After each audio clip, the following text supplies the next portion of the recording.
Most disc golfers think carrying a giant bag full of discs will make them better players, but I'm going to let you in on a little secret. It's probably making your game worse.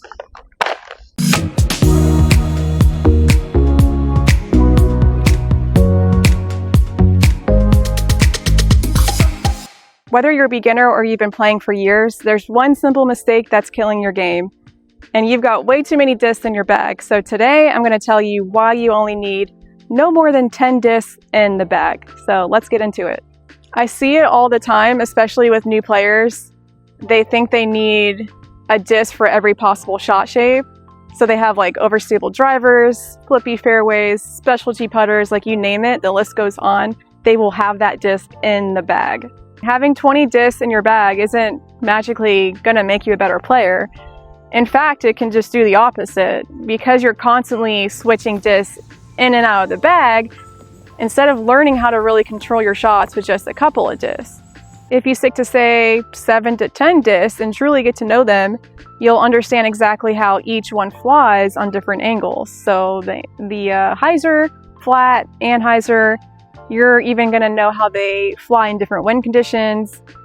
And that means you won't need a separate disc for every single shot. One good disc is going to be able to cover multiple lines if you know how to use it properly. So it sounds like a win-win. Having fewer discs means you're going to have less confusion and indecision on the tee pad. You're going to have more consistency in your form because you're not just adjusting to a new disc for every single throw. And let's be honest, like a much lighter bag that won't leave your shoulders crying halfway through the round, that sounds pretty good to me.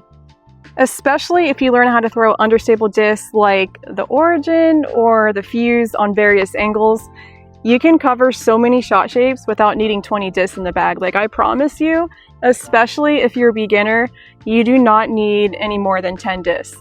Think about it. One good understable fairway driver or understable mid thrown on a hyzer flip can go dead straight. And if you throw it on an anhyzer, it's just going to turn over for days. It's the same disc, different results. It's also like getting 3 discs for the price of 1, which your wallet will definitely appreciate. But let me ask you this, are you really using all those discs in your bag? Or are you just collecting plastic like Pokemon cards? Now I want to show you what my understable discs can really do on different lines. When you learn how to control their angles, you won't need dozens of discs in your bag. Just one disc can handle a ton of shots if you know how to throw it right. This is my trusty understable mid-range, the Origin. All I did here was put a little hyzer on it and it flipped up and went straight. This disc is the Sting, super understable fairway driver. If I just put a little bit of hyzer on it, it's just going to flip up and go straight. So same thing. The Roadrunners are known for turning over on a flat line. So what I'm going to do here is give it a little bit of hyzer so it'll just flip up and go straight. This time I probably put a little bit too much hyzer on it, but it did go straight for a good while. With my Avenger SS, all I had to do is put a little bit of anhyzer on it and I knew it was going to come back like dead center. I absolutely love that disc, by the way. Now I'm going to show you what understable discs look like on an anhyzer line. If I want to achieve the anhyzer line here with my Origin, I'm going to have to put a lot of angle to this. So that's exactly what I did here on this shot.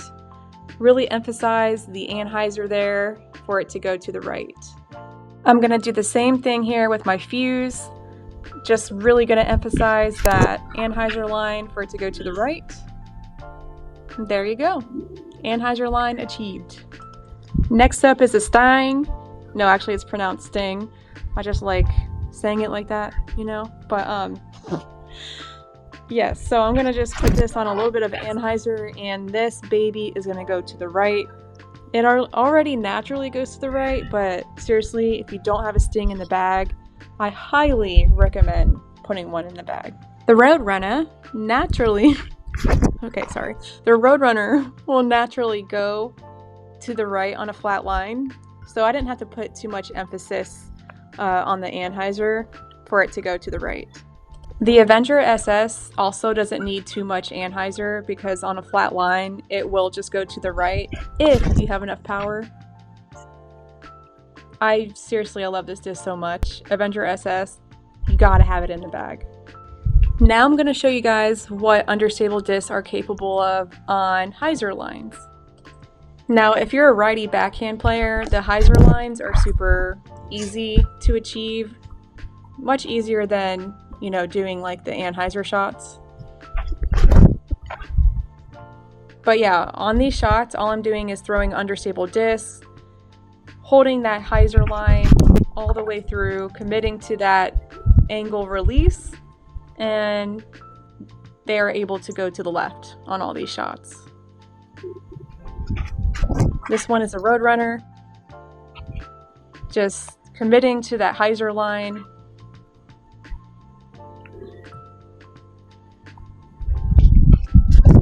This one is the Avenger SS. Just put it on that hyzer line and it is going to go left. So be honest, how many discs are you hauling around these days? Drop the number in the comments down below. I'm genuinely curious to see how many discs y'all have in the bag. Honestly though, no shame, this is a safe space for the disc hoarders as well. As always, thank you guys so much for watching.